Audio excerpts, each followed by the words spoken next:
تو بات چیت ہوتی ہے بلوچستان کا کیا مسئلہ ہے، کہتے جب بالکل ختم ہو گئی تو ایک معزز کہتا ہے دوست تھے، اس نے کہا نواب صاحب جی یہ بلوچستان کا مسئلہ کی ہے؟ تو میرے خیال میں ہم جتنا بھی بولیں گے پھر بھی آپ لوگ بولیں گے بلوچستان کا مسئلہ کی ہے۔ پچھلے، میں باقی بات نہیں کر، پچھلے 20 سال کی اسمبلیوں میں کسی بھی ایک ممبر نے اٹھ کے یہ کہا ہے کہ جی بلوچستان میں کیا ہو رہا ہے، خدا کے واسطے اس پر توجہ دیں؟ کسی نے کبھی اتنا تک کہا ہو کہ جی یہ جو میری طرف 2 سالوں میں کم سے کم میری طرف اشارہ کر کے بولتے کہ یہ پاگل جو بکواس کر رہا ہے یہ وہ کیا رہا ہے؟ نہیں کیا۔ کشمیر کے حوالے سے کمیٹیاں بنائی جاتی ہیں، ہے نہیں کشمیر کمیٹی آپ کے پاس؟ کشمیر تو جب ملے گا آپ کو ملے گا، یہ جو آپ کے ہاتھ میں وہ جا رہا ہے اس کے لیے تو کمیٹی بناؤ، کیوں نہیں کمیٹیاں بناتے؟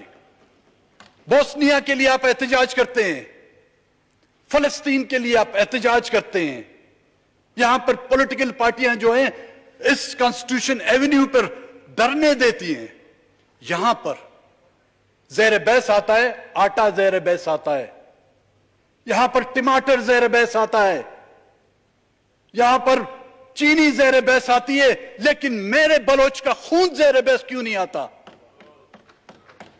کیوں وہ اس کا رنگ ٹماٹر سے بھی زیادہ خراب ہے؟ اس کا ذائقہ آپ کی چینی سے بھی زیادہ خراب ہے؟ نہیں، کیونکہ اس کو آپ نے اپنایا نہیں، اس کو آپ نے کالونی سمجھا ہے، اور جب کالونی ہوتی ہیں، جب غلام ہوتی ہیں، یہی تقدیر ہوتی ہے جو ہماری تقدیر ہے۔ اگر اس تقدیر کو بدلنا چاہتے ہیں، بلوچستان کو اس کا ڈیو شیئر دیں، بلوچستان کو اس ملک کا برابر حصہ دینا ہوگا، آپ کو آج نہیں تو کل دینا ہوگا۔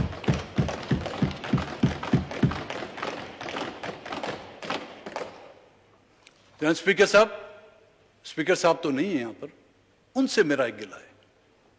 یہاں پر افغانستان پیس کانفرنس بلائی گئی تھی، میں اگر غلط نہیں ہوں، بلوچستان پیس کانفرنس نہیں بلائی جا سکتی؟ کیا اس کے لیے ہمیں IMF یا ورلڈ بینک کی اجازت کی ضرورت ہے؟ کیا اس کے لیے بھی ہمیں یونائٹڈ نیشن سے قرارداد پاس کرنے کی ضرورت ہے؟ کیوں نہیں بلاتے آپ؟ بلائیں، ہم آنے کے لیے تیار ہیں۔ اگر افغانستان کے لیے آپ پیس کانفرنس بلا سکتے ہیں تو بلوچستان کے لیے کیوں نہیں بلا سکتے؟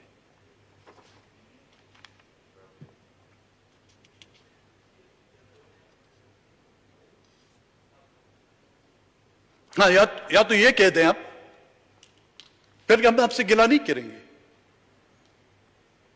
کہ نو گو ایریا ہے بلوچستان یا ممنوع علاقہ ہے۔ اگر ممنوع نہیں کہہ سکتے اس کو مفتوحہ کہہ دیں، مفتوحہ کہہ دیں۔ اگر مفتوحہ نہیں کہہ سکتے مقبوضہ کہہ دیں، پھر وہ چیزیں جو کچھ آپ لوگ کر رہے ہیں اس میں بالکل جائز ہوتی ہیں۔ پھر کوئی بلوچستان کا کوئی بیوقوفی ہوگا جو پھر آپ سے گلہ کرے گا۔ ان تینوں میں سے ایک نام اس کانسٹیٹیوشن میں آپ ترامیم تو کر سکتے ہیں، ان میں سے ایک نام دے دیں، مفتوحہ بلوچستان یا مقبوضہ بلوچستان، پھر آپ جو کچھ کہیں۔ یہ قرآنی آیات گواہ، ہم آپ سے کوئی گلہ نہیں کریں گے۔ ہم اپنی لاشیں بھی دفنائیں گے خاموشی سے، ہم اپنے ان مسنگ پرسن کے لواحقین کو بولیں گے اب رونا بس کر دو، یہ خدا کی طرف سے تم پر قہر آیا ہے، اس کو سہتے رہو۔ اس زمانے میں ماں باپ اپنے بچوں کو اسکول نہیں بھیجتے جی۔ میں اس کورونا کے دوران گاؤں میں تھا تو بیکاری تھی، کوئی کام نہیں تھا، تو وہاں پہ سب بچوں کو جمع کر کے، اسکول کی چھٹیاں تھی تو ٹیچروں کو جمع کر کے گھر میں نے ان کو پڑھائی شروع کی۔ مجھے میسیجز آئے لوگوں کے کہ خدا کے واسطے ہمارے بچوں کو مت پڑھاؤ، جب یہ پڑھیں گے کچھ عقل آ جائے گی، کچھ سمجھیں گے، یہ حق اور ناحق میں فرق کرنا سیکھیں گے، یہ इंसाफ और नाइंसाफी में फर्क करेंगे। जब इनको ये समझ आ गई तो इनको कोई गाड़ी वाला आके उठा के ले जाएगा। खुदा के वास्ते हमारे बच्चों को मत पढ़ाओ। तो जब पढ़ाई की बात करते हैं हम, बलूचिस्तान के अक्सर इजला में ऑनलाइन मेरे ख्याल में क्लासेस हो रही है पूरे मुल्क में, लेकिन बलूचिस्तान में ऑनलाइन नहीं हो रही, क्योंकि इंटरनेट पिछले 8 साल से जो है बलूचिस्तान में बंद कर दिया गया है। नो 3G और 4G services available in Balochistan. वो कहते हैं जी ऑनलाइन। वो मैंने बोला भाई हमें कोई लाइन में खड़ा होने नहीं देता, आप हम ऑनलाइन की बात कर रहे हो।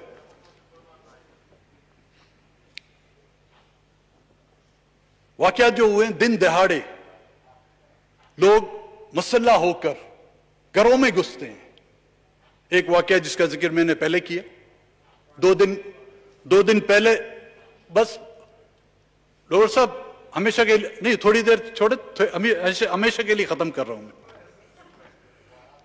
वो घरों में घुसते हैं। अमन अमान का ये हाल है कि लोग घरों में बैठ नहीं सकते। ये हमारी रवायतें नहीं है कि खवातीन पर गोली चलाए, बच्चों पर गोली चलाए।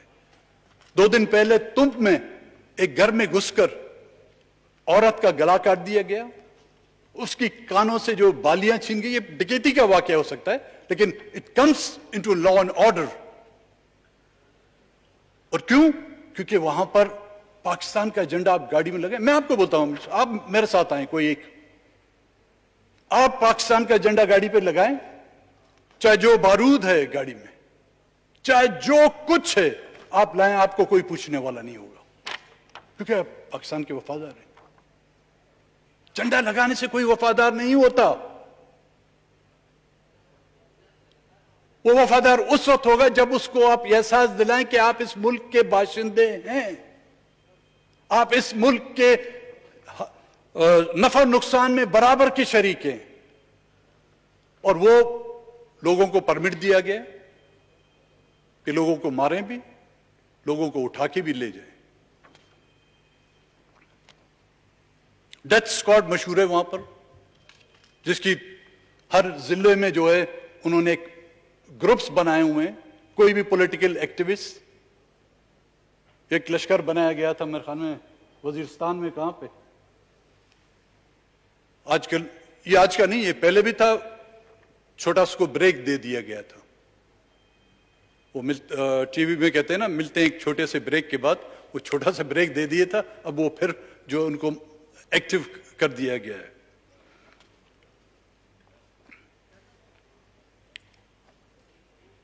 बहरहाल इसमें यही कहूंगा, जिस नतीजे पर हम पहुंचे हैं, बड़े हमें कहते थे, लेकिन हम ना समझते, उनकी बात नहीं समझते थे। कहते थे बाबूजी धीरे चलना, बड़े धोखे हैं इस राह में। तो हमारी पार्टी का सेंट्रल एग्जीक्यूटिव कमेटी के कई इजलास हुए, हमने याद दहानी भी कराई इत्यादियों को।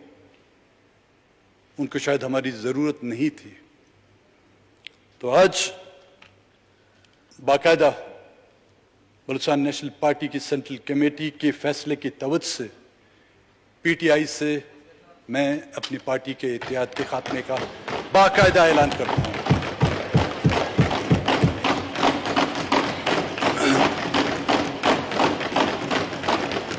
अफसोस होगा मुझे, लेकिन क्या करें। शेर के साथ इख्तिताम करूंगा। शाहों से जो कुछ रब न कायम हुआ अपना, आदत का भी कुछ जबर था, कुछ अपनी जबान भी। बड़ा शुक्र, बहुत बहुत मेहरबानी जनाब डिप्टी स्पीकर साहब, आपने हमें टाइम दिया और इंशाल्लाह ऐवान में रहेंगे। ऐसी अगर मुझसे कुछ किसी भी साथी की दिल आज़ारी हुई है, मैं इन्हें किसी पर पर्सनल अटैक नहीं किया, मैंने सिर्फ अपना दुखड़ा सुनाया है, अपने लोगों के खून के धब्बे आप लोगों को दिखाएं। अगर गलती से खून के छींटे किसी के दामन में लग गए तो उसका कसूर और मैं नहीं। बड़ी नवाज शुक्रिया, बहुत शुक्रिया जी। जी जनाब सलाउद्दीन साहब। जी सरदार अख्तर महंगल साहब। थी पिछले सेशन में मैंने आप लोगों को पेश की थी, मैं क्योंकि कुछ आप लोगों के एहसान हैं वो भी मैं गिना चलूं। उनमें से 418 लोग जो है बाजियाब हो गए। ये एक लिस्ट है, मैं आपको रिकॉर्ड के लिए देता हूं। और इसी दौरान जो लापता हुए हैं उस लिस्ट के अलावा इस वक्त मेरे पास 500 के करीब लिस्ट मौजूद है जो हमारे आपके मुआहदे के बाद लापता किए गए हैं। ये उनकी लिस्ट है और 1000 बंदों की लिस्ट बन रही है, वो कुछ ही दिनों में मैं आपको प्रोवाइड करूंगा। ये जो बाजियाब हुए हैं और ये जो लापता हुए हैं, इनको खुद आप तराजू में तोड़ के देखें किसका वजन भारी है। जी जनाब सलाउद्दीन साहब। बिस्मिल्लाह।